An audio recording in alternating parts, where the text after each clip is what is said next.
Hey everyone, good evening and welcome to the Avian Mating Rituals webinar. So we are all very interested in this topic. You'll see that it's really kind of neat, and we wanted to have it just before Valentine's Day because that's appropriate. So we are the Missouri River Bird Observatory, and this is all of us right now. So we also have seasonal employees each year that help us with our mission that you can see at the bottom, which is conservation of birds and their habitats via science, education, and advocacy. So come April and May this year, our numbers will swell a little bit, but right now you have the whole Mervo staff on this one webinar this evening. So we all welcome you. Just so y'all know, I know that everybody hears about these things in a different way. At mrbo.org/events. You can find all of our upcoming webinars. Next week, we'll be talking about waterfowl. The week after that, we'll be talking about saving birds from window collisions across the state of Missouri. And we have a bunch more that are already posted. So if you go there, you can join us for more of these. It's a good way to spend these really cold weather nights, I think. So you're about to be at the end of hearing from me, Dana Ripper, one of the co-founders of the Missouri River Bird Observatory. So Zeb, Ethan, Erik, and Paige will all be speaking with you this evening about some of their favorite birds and their avian mating rituals that those birds engage in. So I believe I'm passing it to Zeb right now. Welcome again, everyone. I am going to start off. First I'm going to start off with a picture of prairie chickens here, which I'll get to again in a little bit. But first I'm going to give a little bit of science background as to why mating rituals even happen. So it doesn't just come up by chance. There's reason behind it. Being the science nerd that I am, I have to go through a little bit of it. So mate selection is an important evolutionary behavior. Mate choice and finding the right mate is very important because it is where evolution actually can occur. Through sexual selection of who gets to pass on their specific traits. So it's where the rubber meets the road of evolution. It's where selection can occur. And this is also important because raising young is costly and an individual wants to have the best chance of passing on its genetics into the future. So some things that we'll talk about today are things like the peacock here doing an elaborate display to attract a mate. We also have things like dick thistles here where they're singing to set up and defend a territory. And then sometimes if claiming your turf by song isn't enough, we get into fighting and actual battles one-on-one between a species or between males of a species even. But to summarize, for males, it's typically best to be the biggest, toughest, or most capable to win battles against others and the hearts of females. And for females, it is most important to make the right choice because they typically only have one mating chance per year and spend lots of investment into the young, either by creating the egg or raising the young as they develop. So in addition to mate selection, mating rituals occur for pair bonding reasons. And pair bonding is another evolutionary purpose of these mating rituals. There are several different strategies of pair bonding, and virtually all are represented in the bird world. Partnerships can range from the single instance of mating to pairing up, and single instance of mating all the way to pairing up for life, like these cardinals over here on the left. They typically pair up for life. In addition, extended pair bonding is a frequent strategy among birds, and you can see an example here where these Canada geese are pair bonded together to raise their young. This is because sharing resources and sharing the burden of raising young can lead to greater success. So it's a common strategy as well, and we definitely see it in the bird world. So these are some of the reasons why mating rituals occur, and thank you for bearing with me for the mini ecology lecture. So now we'll get back to the fun part, talking about some of the neat birds in particular. And so that means back to the prairie chicken. So greater prairie chicken is what I'm going to talk about. We've mentioned them before in previous webinars, but I don't think we've done a full profile of the species. They've come up in the past because they are native to Missouri, particularly spaces that are and were expansive tallgrass prairies. So maybe on our Wakanta webinar or some of the other cool grassland stuff we've talked about them. They are endangered in Missouri with recent counts below 100 birds across the state. So they're really rare and only concentrated in a few areas.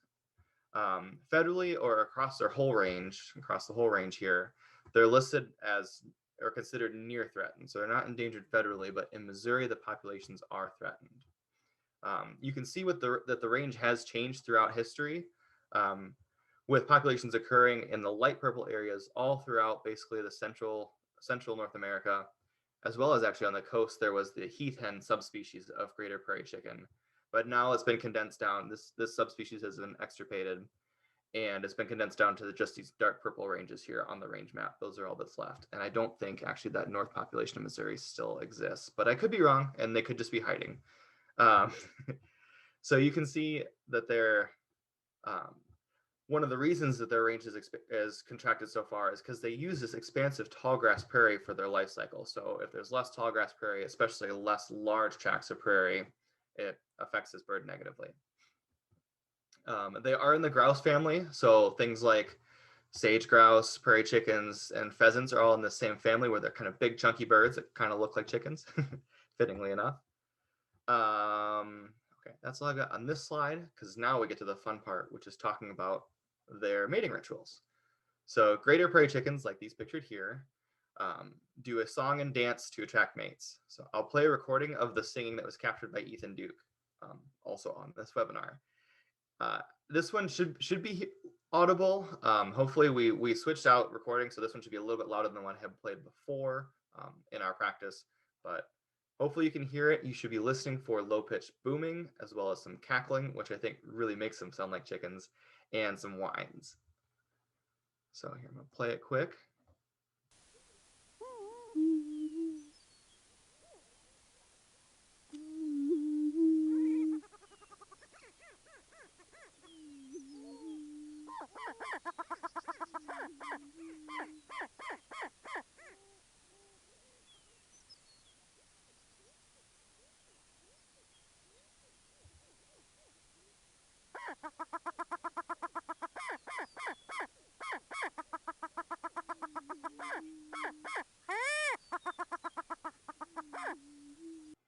I think it's really cool to hear.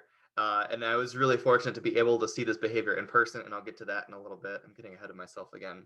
I also want to make a note that you can listen to recordings like this on this website called Zeno Canto.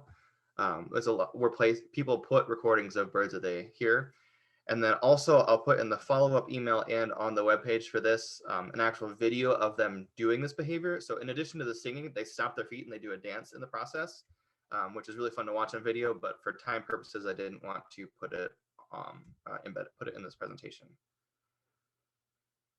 So I'm playing it again. So the next part about this I want to talk about is how complex this behavior is, because if you can see, remember from this last slide, these are all males with these big yellow air sacs, and then the hens won't have that. And I don't have any picture on this picture here, but you see that there's more than one male in the site, which is interesting if they're trying to attract a mate. Maybe they're fighting or something, but it's actually a peculiar competitive breeding strategy called a lek. So this is the grounds that they do this complex song and dance on. It's typically flat, low grass, just like that one pictured there. But it essentially sets up a dance off. So what happens is the strongest and best dancers claim the best area, which is right in the center here. And those are denoted the alpha males in this picture. And then you'll have beta males, which are slightly less successful and have a slightly less prime territory near the center. And then further on down the Greek letters, sites further away from the center. And typically the way it works is the alpha males are the best and most successful dancers, meaning they end up with the most mates from this on the breeding stage.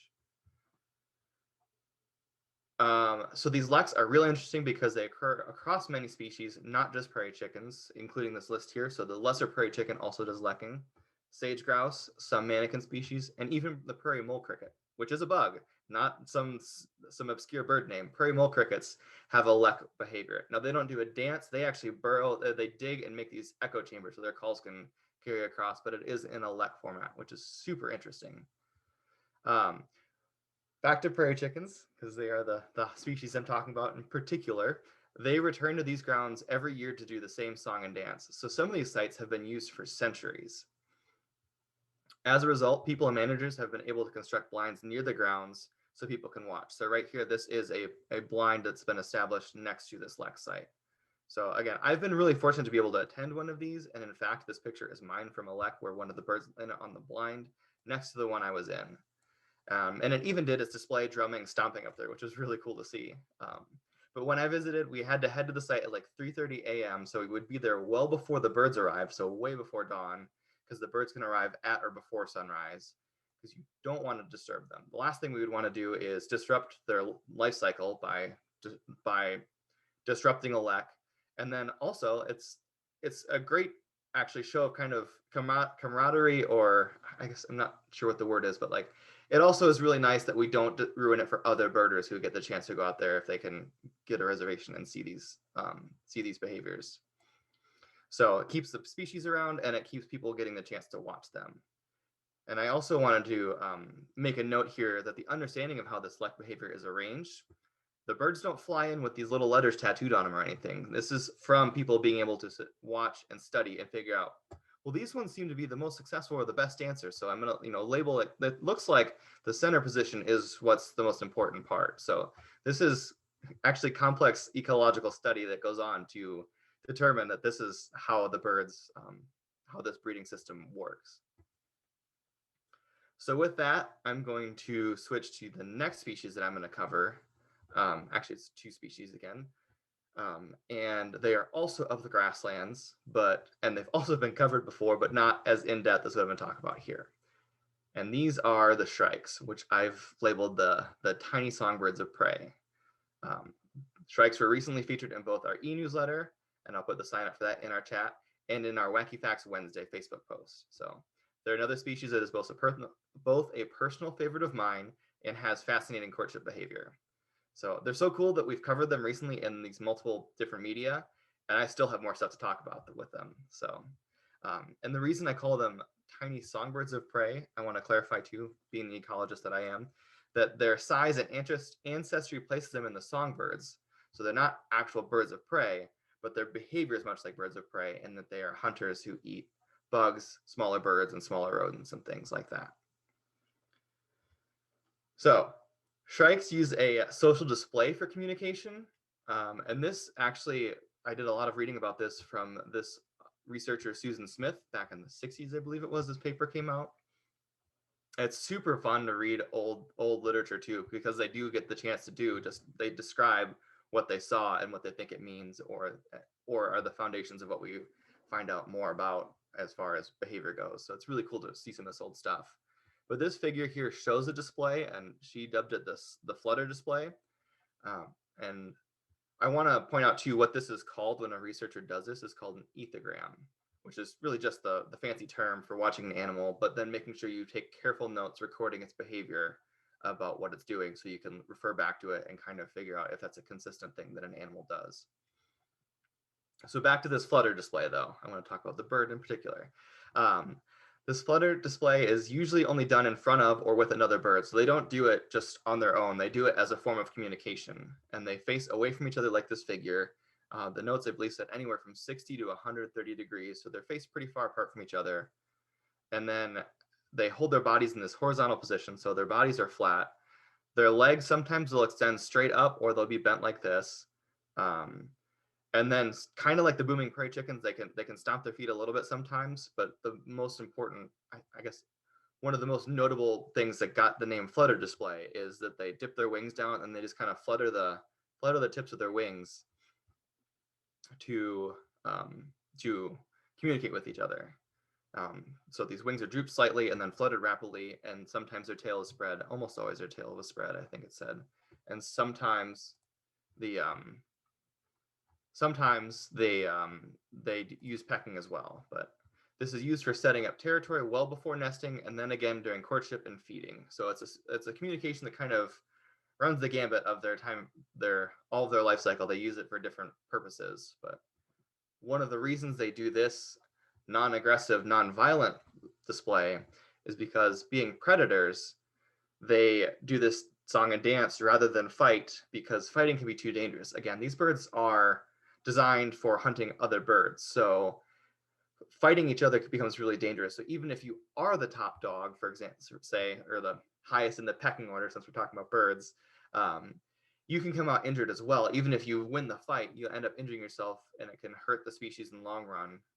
And then so neither side wins, and they don't I guess they have kind of a mutual understanding, like that's bad for our species as a whole. We don't want all of us to die from injuries all the time. We'd rather find a non-violent way to figure out the pecking order so we can both kind of go on our way, or so the top dog can continue continue hosting his breeding territory. Okay, next slide we've got, so there are two species of shrikes in Missouri, the loggerhead shrike pictured in the bottom left here, and the northern shrike, top right.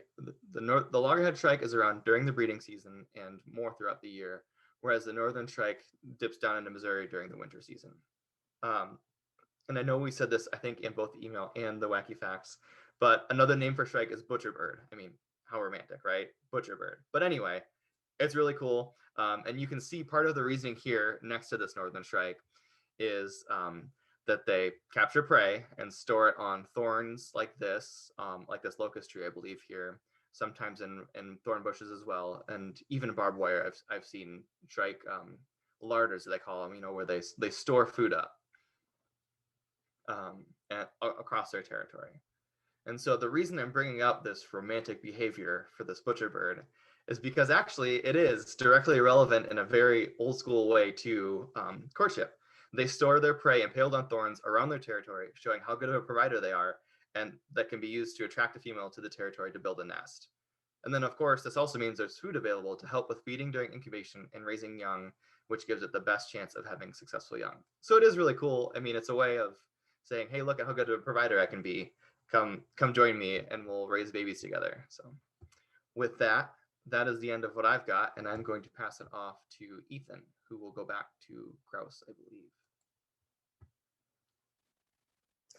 Okay, everybody. As Dana introduced earlier, I am Ethan Duke, a co-founder of MRBO, and I really find this really interesting to see, you know, how birds are just driven to display in many different ways. And it can say so much, as Zeb was mentioning, about their fitness, you know, how good a territory they have, how well they can provide for their young, how good at parents they are. That type of thing can be expressed in many different ways. And in some ways, it can show that they're not fit, or maybe that they are kind of dorky. And so this is actually me birding with my wife, but she's still with me, amazingly. I'm pretty excited to talk about rough grouse. You know, where I grew up in Western New York, just like a lot of places, the small family farms kind of got crushed by big industry, and they just kind of blinked out. And as they did, all those abandoned fields and adjacent woodlots, you know, started to really form a successional system where they started, you know, young trees were sprouting up and things, and just provided this bonanza of great habitat for them. And each year for me growing up, I mean, their percussive drumming could be heard throughout the spring woods as part of that soundscape with all the other birds. So it was just like just part of the experience out there. And so they've always been special to me. They've been part of my diet growing up, and all those experiences. And I always loved this Audubon print of grouse. In fact, quite a few years ago, I did a watercolor of it for my mother, and she still has it framed and hanging up, and that's it. I'm definitely not a great artist, but you know, it's the thought that counts.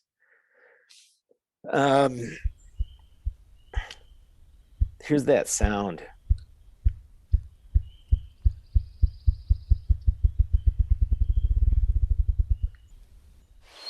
And like Zeb was saying, those low frequency sounds can be really hard to hear sometimes. So oftentimes you'll have to like have a subwoofer or something, almost hear things that are below 200 hertz.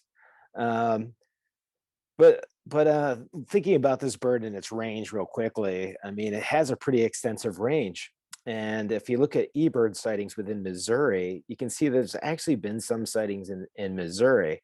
But they've declined, you know, over the years. But however, the Missouri Department of Conservation is actually engaged in a 3-year recovery project. So they've been running up north and grabbing 100 a year and returning them the last couple of years. And they were going to do so last fall, but they got delayed, and they will be picking it back up again this fall and bringing another 100 birds in to Missouri. So it's pretty exciting because you might have a chance to experience them yourselves if you haven't. You know what to look for is another chicken-like bird, like Zeb had there. They're in the same group, the grouse group, and they come in different color morphs, sort of like our screech owls. They have the gray and the red, but there's a lot of intermixing in between those color morphs. And there's some interesting genetic dispersion across their range. Sometimes they're really concentrated and have really limited genetics, mitochondrial genetics, and then in the other regions they have more diverse. But as you're looking for these birds in the woods, this is what I'd always find. I'd always find a big log with piles of grouse poop by it. I mean, they love their drumming logs. They spend a lot of time on them, so they're pretty easy to identify. And then if you're lucky enough in the spring, you'll get to see this first kind of visual of them displaying with that beautiful ruff out there, their fan out, their wings down. Very similar to a prairie chicken, except for the prairie chickens don't have quite the ruff. The prairie chickens has the pinnae and stuff. But then once they're up there, they don't just strut around. They want to make that sound. That sound that comes from the log, from their drumming. So I like to refer to a source that Zeb will send out later as well, called the World of Birds by the Cornell Lab, for a lot of different behavioral information and stuff like that. It is a subscription. The non-paid version of that would be All About Birds by Cornell. But anyways, the drumming takes place on these logs. And they just sort of, or a boulder or a stump, you know, or whatever they can get kind of on a platform. And with their tails braced down, sort of like a woodpecker. See how it's sitting down there like that. And then it just starts really quickly beating its wings, like really quickly. And I always, whenever I imitate them, I beat my chest. But when they're doing it, they're actually so quickly closing their wings. They're creating these mini sonic booms that are creating that sound out there. So it's like a drum roll. It starts out really slow and then it gets quicker, and they'll sit there and do this for a long time. It's just amazing. So I do have a quick video. We'll see how that works, and see what they look like, and maybe hear them once again. Here, this is a video by Lang Elliott that's out there on YouTube, and Bob McGuire, that I think is just absolutely wonderful. Should play it. There we go. Like we said earlier, these are low frequency, like under 200 hertz. So volume up.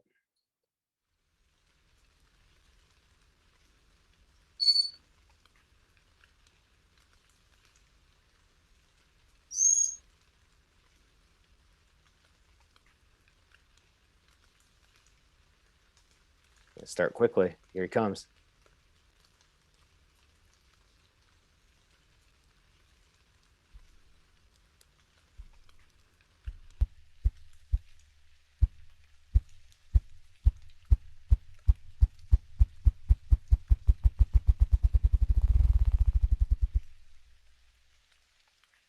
That's the sound of the springtime in the woods. So lovely. So lovely. So I'm going to jump into the ducks now. You know, that's a wonderful experience you can feel right here. But you know, there's a lot of displays within ducks, and I'm going to jump into one particular duck, but this is just a real quick kind of crash course on different types of duck displays. And it's really cool because you know, unlike songbirds, ducks do this stuff. There's some head pumping on their wintering grounds. They're pairing up on their wintering grounds, and with songbirds, of course, it's on the breeding grounds a lot. So you have a chance here in Missouri to see them doing this. It's really nice. There's the head up, tail up.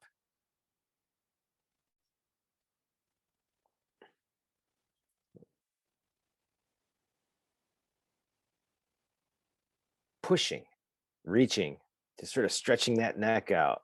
Look at that. It's sort of like, you know, 70s people on the dance floor, you know, just doing that.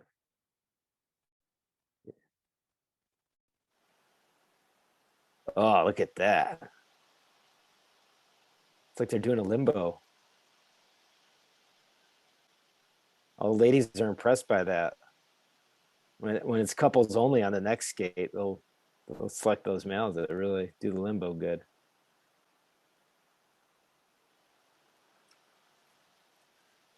Throwing their head backs. Of course, I think a lot of this has to do with how closely related the birds are, what kind of mating displays and strategies they do.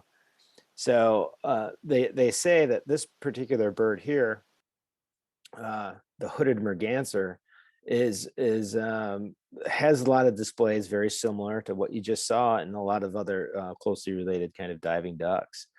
They have a really pretty cool range here, and they're year round in Missouri, which is really neat. So they're a cavity nester, so it's good to put up nest boxes. You can see the female there, male on the right. And you can see how they're just kind of sleek, obviously good. They can swim underwater. They're built to do that, catch fish and stuff. And here's their range scene in eBird. Well, let's take a little quicker dive into them and see, just look at them in their kind of the typical posture. And then all of a sudden, as Zeb was saying, the ethogram, the males have this elaborate thing where they do this crest raising. And then they do the head throws that are similar, and they turn the back of their head, and they do the head pumping, and they do an upward stretch, and they do wing flaps. They do this ritualized drinking of water stuff, and they do that for a while. They'll do that 3 or 4 times before they throw back their head and do this really low rolling, another low frequency thing. It sounds like a frog, almost like a sound. That they do.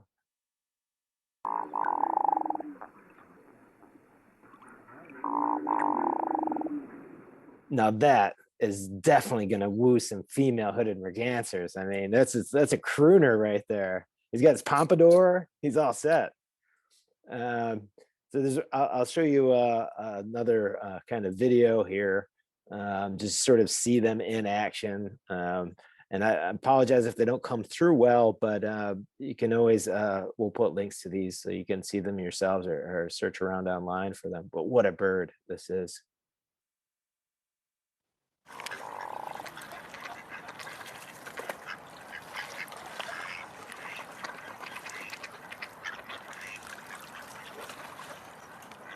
Look at him, man. He's like, get away, mallards. Rawr, rawr.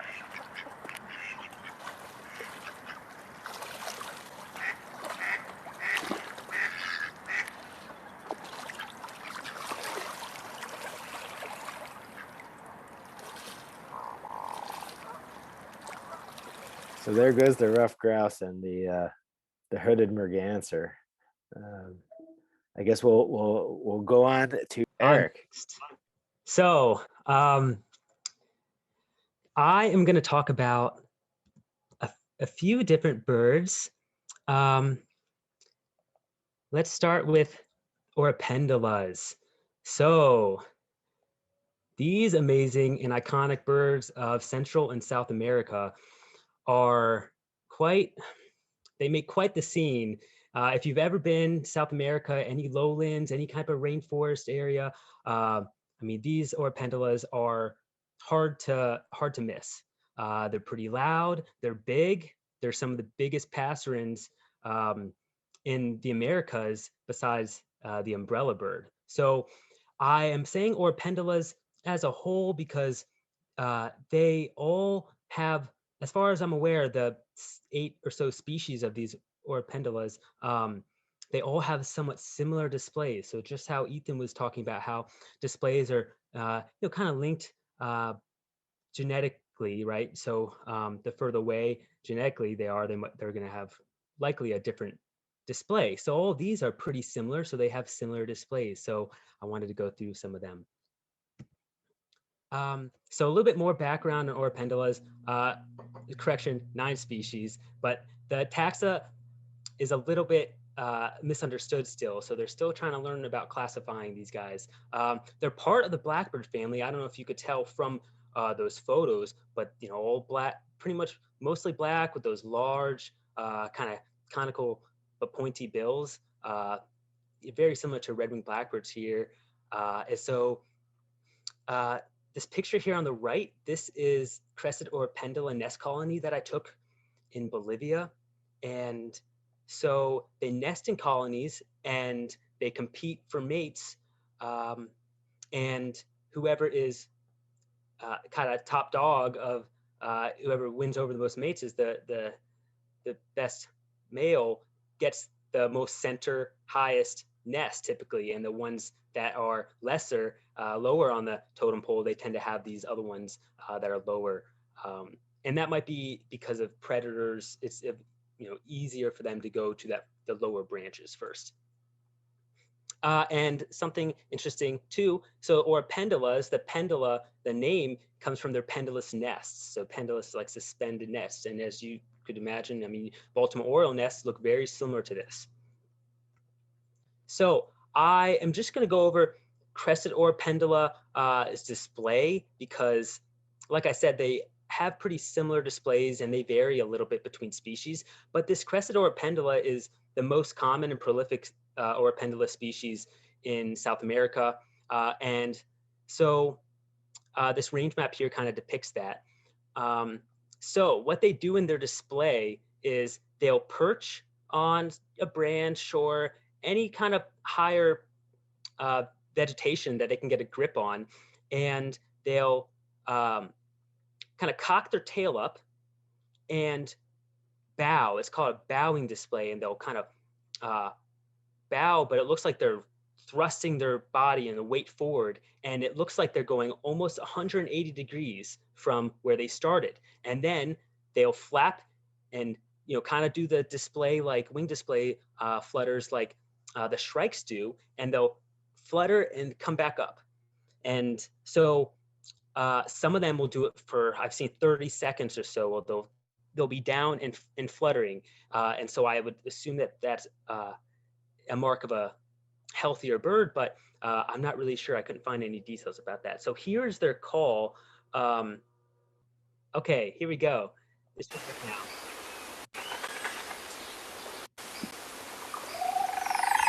Yeah, there you go. So some people say that that sounds like if you're just running your hands over a piano. And kind of blackbird sounds like the cowbird and our red-winged blackbird, they really have that water, bubbly, gurgly sound.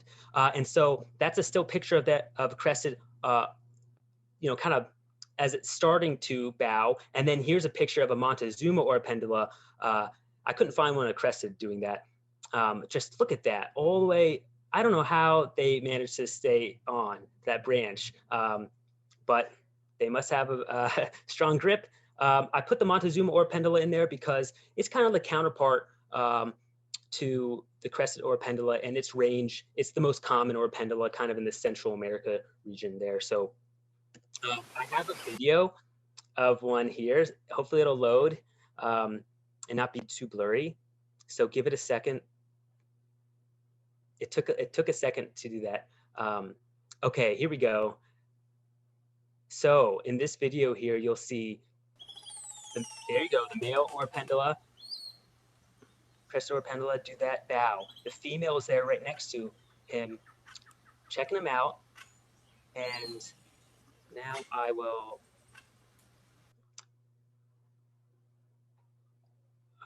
fast forward this a little bit if it loads.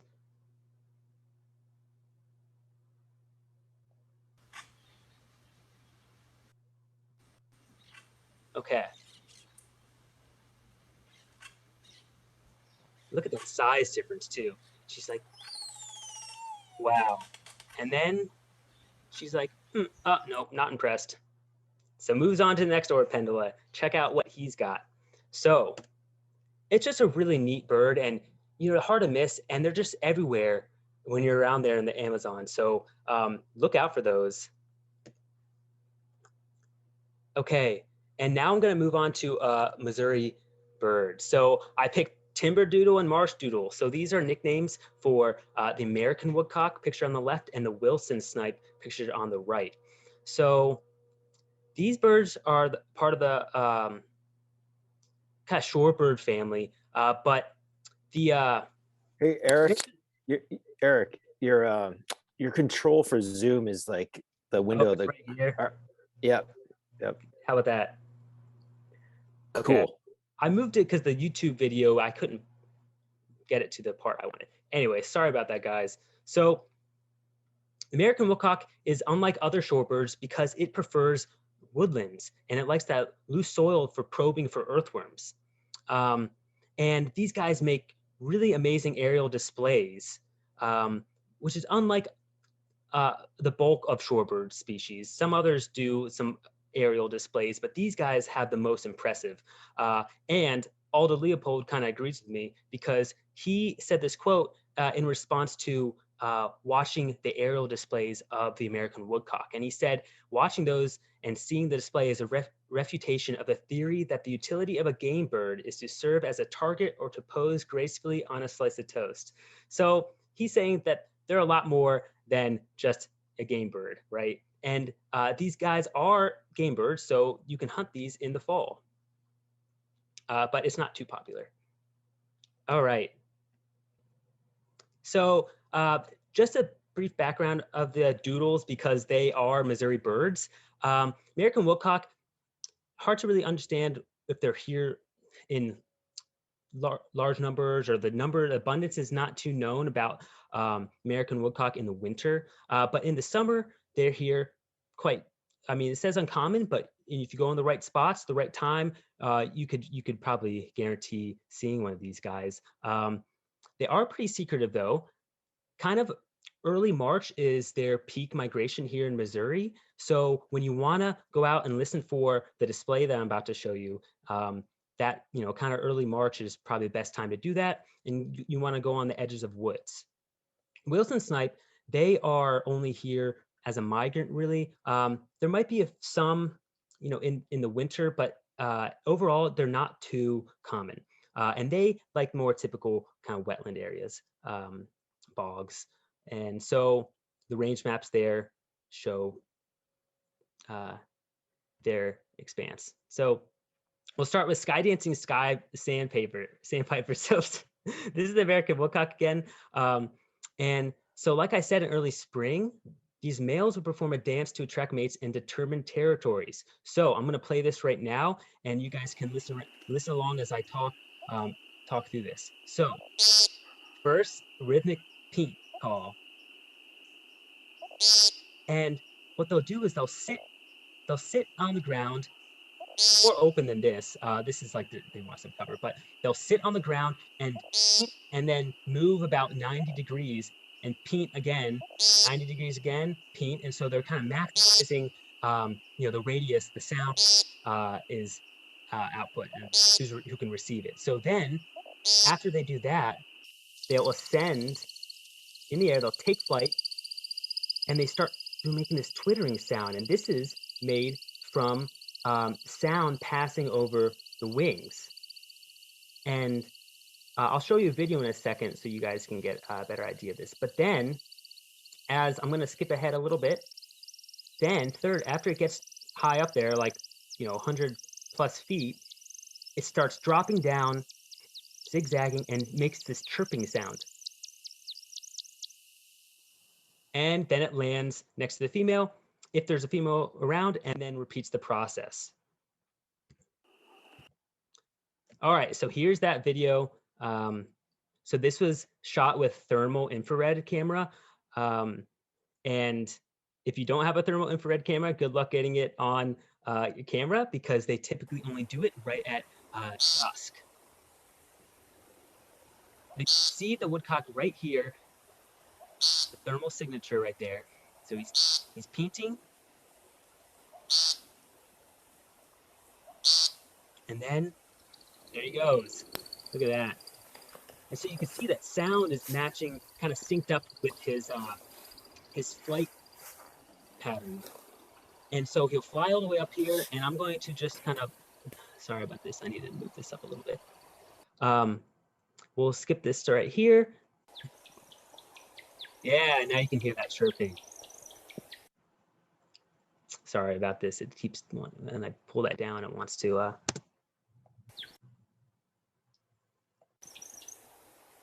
and then, look at that. Returns right almost in the same spot. And repeat. It's just an amazing sight, and for sound, it's just amazing. So, all right, we'll move on to the next one now. So winnow for the win. So similar to the American woodcock, the Wilson snipe has a similar strategy where they'll fly into the air and make this winnowing sound, like a hoo hoo hoo hoo hoo hoo sound that is created from air passing over their spread out tail. What's interesting about these guys is that the females will do this too. And so they've kind of researchers have noticed that it's linked to territory, defending territories, but also copulation afterwards. So the females will often do it when startled. And so they'll do this type of aerial display to ward off predators too, which is really interesting. So it's like their go-to behavior. And so once they fly up pretty high, they'll dive at a 45-degree angle and spread out their tail feathers. What's interesting about this, and probably I didn't see any link, but I think this makes logical sense. They have the highest pectoralis muscle mass, so the percent of total body mass of any shorebird. So, it's probably because these guys have to fly up, and even the females fly up and use so much energy getting this lift and then diving and then repeating, and then this account of one displaying for over an hour speaks to that type of endurance and muscle mass they must have to keep that up. Here is audio of that winnowing. It's really eerie. I remember I was at our friends the Wrights wetland, and nearby there was a field, and I got there pretty early, got out of the car, and I was hearing this sound, and I was, what is that? I never heard one before. So it took me a while to figure that out, but it's very eerie, and it's a little intimidating even for me. So that it almost defended its territory away from me too.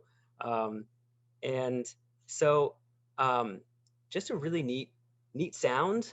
I had just recently heard it a couple years ago, and so these guys also have similar migration pattern that they'll vocalize the most in Missouri around like late March. So because they're only here in migration, they're going to vocalize in spring migration. So kind of mid to late March, I've heard is the time to go out and listen for these guys. Okay, and I had a video here showing the snipe, but it's not going to show up too well, so I'll provide a link in there. Because these guys only do it, at dusk and dawn, getting a shot in the day was really impressive, despite the quality isn't too good. But these are my favorite mating displays. Hood and Merganger is also one of my favorite too that Ethan had. I love hearing those out in the wetland. So, all right. And with that, I will end this and turn it over to Paige. Hi, everybody. If you don't know me, I'm Paige. So I'm the education coordinator, and I'm super excited to talk to everyone today about some of my favorite avian courtship displays. Of course, you've been seeing our reactions, like all of these are just like, make me filled with so much happiness. So what I'm going to do is take us to some new continents. So we were already in South America with Erik with the Pendulum, but we're going to go back there again and visit the club wing Mannequin that lives in the cloud forest on the western slopes of the Andes in Colombia and Ecuador. So here's kind of a small range map of that, like they have a pretty restricted range where you can find them in those mountains. So to just talk about this really unique bird, and that largely has to do with its breeding display. But like Zeb talked about with the greater prairie chicken and their lek behavior, these birds also gather in a lek to breed and display. So males gather at a site and sometimes using the same spot for generations. And they display, which I'll describe a little bit later, to win the attention of the females. But what's different about these mannequins versus the prairie chickens, other than those different displays, which I'll describe, is that aside from their annual molt, the males spend most of their lives on the lek, waiting for the next female to visit. So while the prairie chickens are only there on the lek for a certain season, the males, the clubwing mannequins are on the lek for the entire year, which I think is interesting. And the females only visit the lek to mate. So after they find their favorite male, the female leaves to the lek to go build a cup-shaped nest and raise the young on her own. So the male displays all year long, and the female visits, gets the goods, and then takes off to make the nest and raise the young. So what I'm going to do now, so before I describe the display to you, I'm going to try to show you this video of this clubwing mannequin displaying. And this is an awesome video brought to us by the Cornell Lab of Ornithology that was taken in Ecuador. And this video won't be in the recording of the presentation, but the link to the video will be posted in the recording description. And we'll make sure to get that to you as well in case it's just kind of blurry or laggy when we're playing it right here. So first, let me just make sure that we're optimized, and hopefully, yay, we're loading.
So hopefully you could see that, and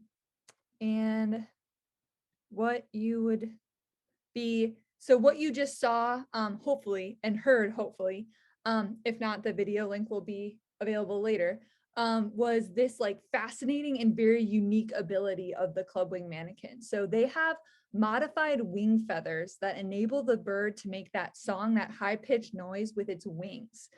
So they have ridged club-shaped feathers that rake across each other, much like a spoon moving across a washboard.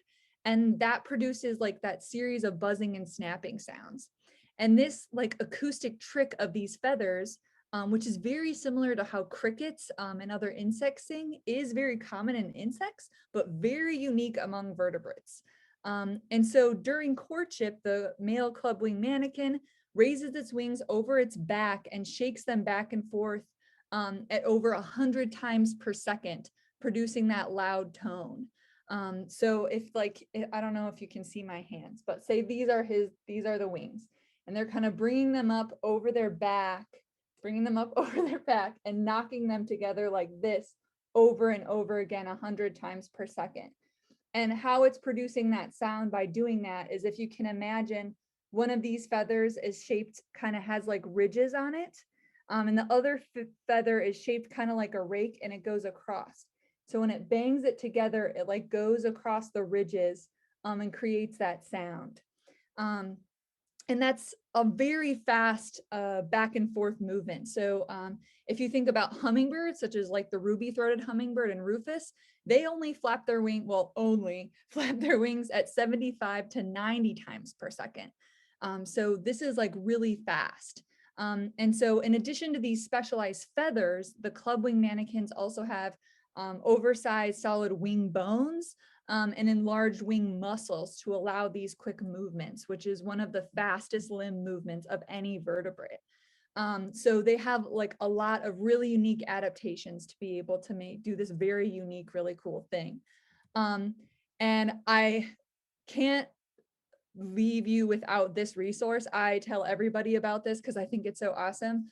So Cornell Lab has the All About Feathers kind of tutorial that you can go on through their Bird Academy. And if you go to section 5, it's Meet a Feather Scientist. And these series of 6 videos walk you through how the Cornell researcher Kim Bostwick solves the puzzle of how these mannequins sing with their wings and how they evolve this amazing ability.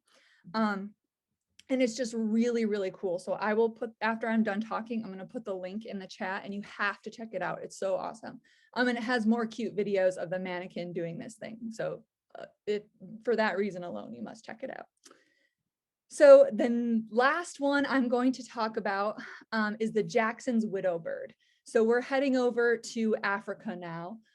In the open highland grasslands of west central Kenya and a small portion of Tanzania. So if you look at the range map, mostly in this Kenya portion with that little bit in North Tanzania. And the Jackson's widow bird is also a lekking bird. So they also display at the lek. But this is the male pictured here. They like to keep it simple and they just have a good old fashioned jumping competition. So the males gather in a field and they dance or jump on separate circles of flattened grass surrounding a central tuft of grass. And then they jump up to 1 meter above the ground or just as high as they can. And they jump for as long as they can. And the winner of this endurance test is the one who can attract the female's eye, is the winner. And so they get the attention of the female watching nearby. And then again, like the clubwing mannequin, after mating, the female makes the nest elsewhere. So I'm going to show you this awesome video by BBC Earth with great commentary that you'll probably recognize. And it won't be able to be shown on the recording again, but the link will be below as well. So hopefully this works. Scene of all of them just like popping up above the grass. Nothing like a good old-fashioned jumping contest. So to end with, I just want to say, like, so what can we learn from the birds from all of this? Well, I think we can learn to just dance. And I also love this picture. So thank you all for listening to all of our presentations. And now we have, so we're about at 6:30, but we'll stick around to answer any questions people have. And so I'll stop sharing my screen. So take in the last few seconds of these chickens dancing. And I'm gonna put my headphones back in. And I will add those links right away as well. I added the feathers link. I didn't add the videos yet, but the feathers one was up there. That's the must click through, and then we'll put all the recordings up as well in the follow-up email and the follow-up on the website, the web page for this webinar. Okay, so if anybody has any more questions, we have a new one now. Feel free to enter those while we're talking and just kind of chatting here, and we'll close those out, close our presentation out with those. So this question is from Katie, and it is, do the mannequins make any vocalizations during courtship displays, or is it solely their wing movement? That's a good one.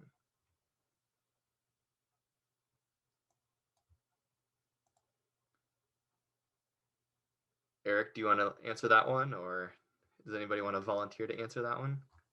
Well, Paige showed those mannequins, and I mean, I think I've seen like wire-tailed and a couple other species, and there's so many different mannequins that, like you're saying, they all have slightly different strategies. So I think some may have a tendency to vocalize more than others, but I don't know about the one Paige is showing there. So yeah, I think with the clubwing mannequin, I mean, it has that, I think it's mainly singing, and like, I know it's like the sound that it's producing doesn't sound like it could come from its wings, but it does. And so it's able to do, I mean, that's pretty impressive. So I do think that's their main strategy. I don't know, Yeah, and I saw there was another question too. So yeah, it's the lek is more like in the trees, it seems like. So it's instead of something like on the ground, like we're thinking of for greater prairie chicken and that Jackson's widow bird, they're kind of like on this like tree branch, which I think is like really interesting and so different, as well as just like the fact that they're like doing it all year round. I'm like, how tiring. But also like it looks fun to be a male club wing mannequin. But as far as I didn't mention that some people refer to the logs that the rough grouse are on as lekking too, but they're not quite as, they don't bring in a whole cohort of males to hang out and drum like some other species do. Sometimes like a one individual thing, but the lek concept's there. I think Huxley described it back in the 60s as a territorial imperative, so it's all based on that territory thing. Something interesting to comment on that, if you ever go to Saxon Bog, the sharp-tailed grouse up there, the spot that they like to hang out is referred to as the lek. And it's somebody's yard, like, near the bird feeders, some bird feeders at this person's house. And they just go down to they hang out in the tree, they go down the bird feeder below it, and then they go next to it, I think, and they call it the lek. I'm not sure, I've never been there during breeding season. Yeah, sorry, Paige. I didn't mean to interject. It was you cover the mannequins. I don't know why I blacked out already and thought Erik did those ones. No, I'm like distracted. Yeah. So I'm Go ahead, like Erik. trying to look stuff up and make sure What's I'm interesting saying the right things. what's interesting about these leks is that there's so many different strategies, and these females are all discerning of the males, right? They're really eyeballing them. How big are his eyebrows, or how great is his air sac? And what ends up happening sometimes, like with prairie chickens, they'll interbreed with sharp-tailed grouse. So like, what is she thinking? Like, and it's kind of interesting, her assessments, like maybe I'm going to have the little bit better gene flow even yet. And then with the rough grouse, they'll interbreed with spruce grouse. So it's kind of interesting how they're so fine-tuned in some ways, and maybe that's just another extension of it in their decision making.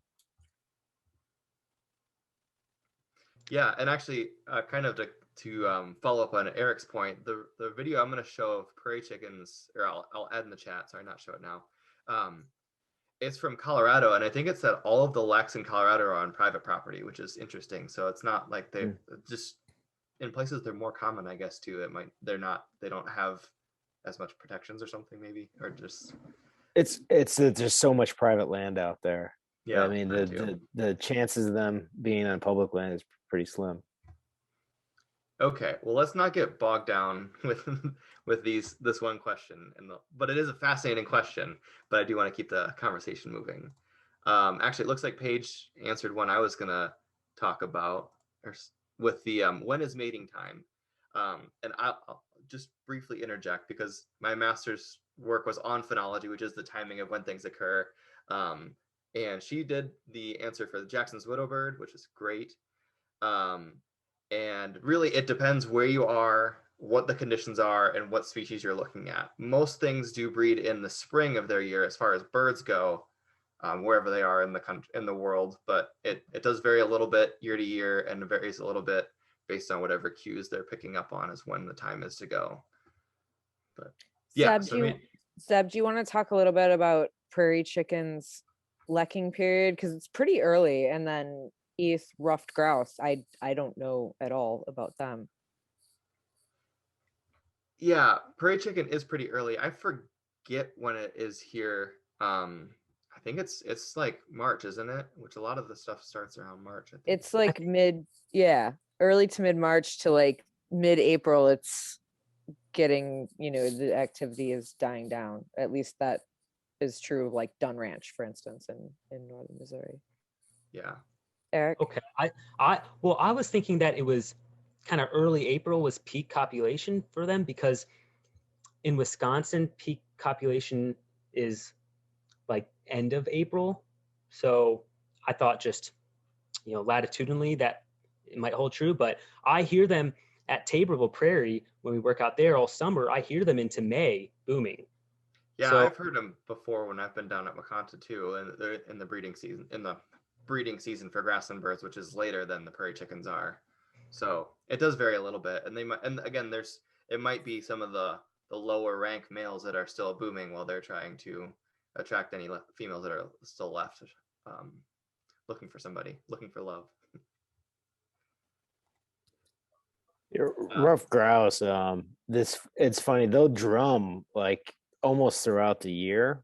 And they're just kind of weird about it. I just think they're always kind of psyched to drum, but primarily going into March, they get really big time into it. I mean, they start laying their eggs in April. And you hear them all throughout the turkey season in New York State. It's just through May, and they still have eggs up through June sometimes. So it can be a pretty long extended period of that early spring until late spring is when the peak times for hearing them occurs. Excellent. Okay, so we have a question asking if wing flutterings is specific to attracting mates or a general way of getting attention. I think I've seen young house sparrows exhibiting similar behavior around adults and also female house finches flutting around males. It's Does so anybody want to take on? interesting.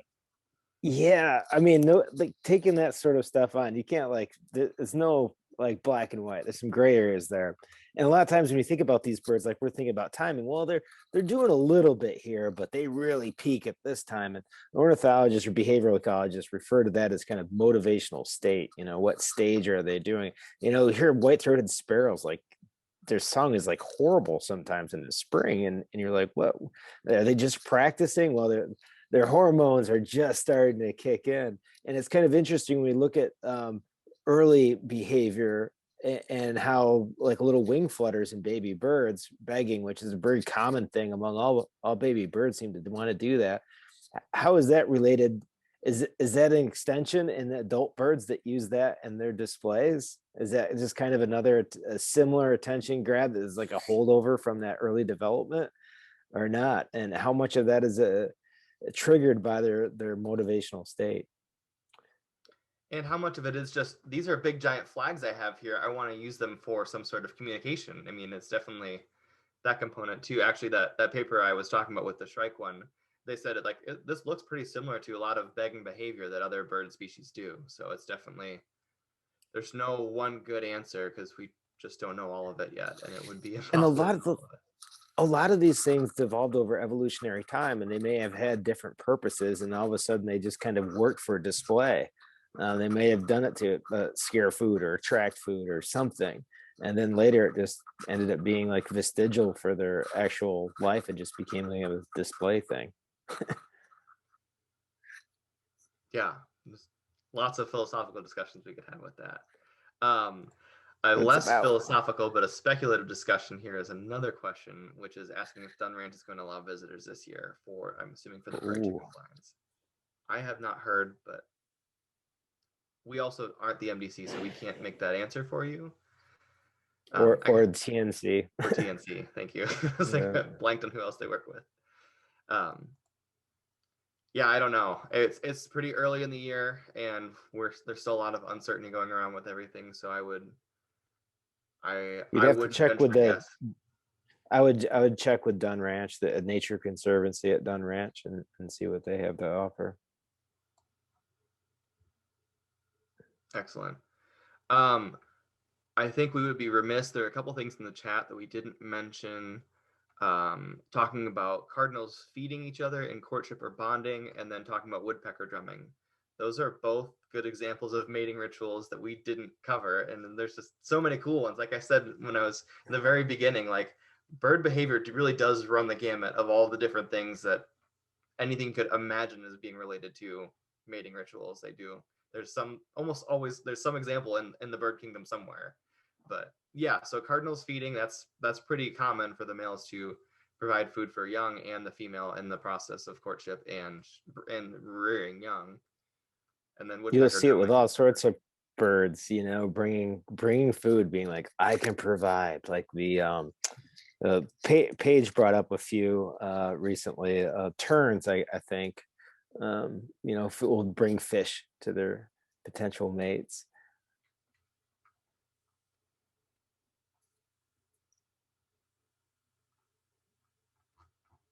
Mm-hmm. Interesting. A lot of people have been seeing strike, or they'll remember seeing strikes. And when Zeb brought up that behavior of showing stuff off, there's actually a private wetland landowner we work with that said they used to have strikes every year, and they would decorate their shrubbery around their house with dead baby snakes or small snakes, like little ringnecks and stuff. I mean, how wonderful of courtship.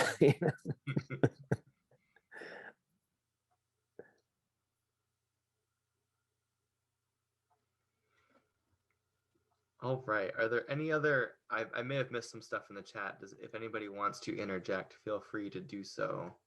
I'm just gonna make a quick like plug for personal looking into this rabbit hole of courtship rituals and mating displays. And like, so like what's really interesting too is when you look at the birds that form these like long pair bonds, and how they're like, it's just a different strategy. So when you think about like these leks, you're seeing these like crazy displays of these males trying to attract the females, with competition. And then you have these other courtship rituals that are like these pair bondings, and they're like these elaborate co-dances, or like the feeding, or like just in like the eagles like locking talons. Like there's just some like really cool stuff. And so thinking about these different pair bonds too, like we didn't go into that as much, I think, that type of thing, but I think that's really cool too.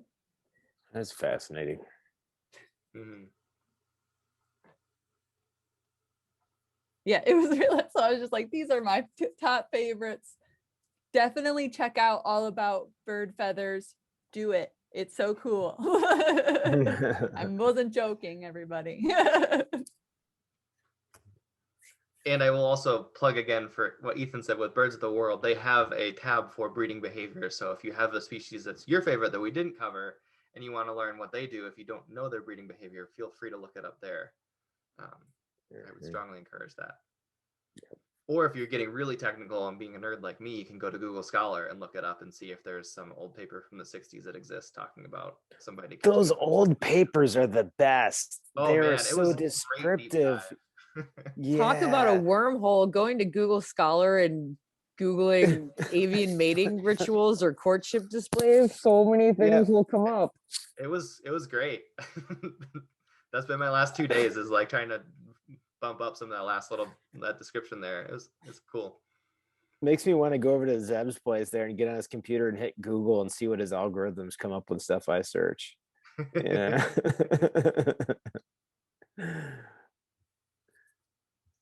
All right. Well, I don't see any new questions coming in, and we could ramble on for days, so we probably should cut ourselves off. But again, be on the lookout for emails from us with the recap of the webinar and all of the plethora of links we've got. And thank you again for attending. Stay warm, everybody. Happy Valentine's Day, everybody. Happy Valentine's Day. Yeah. Bye.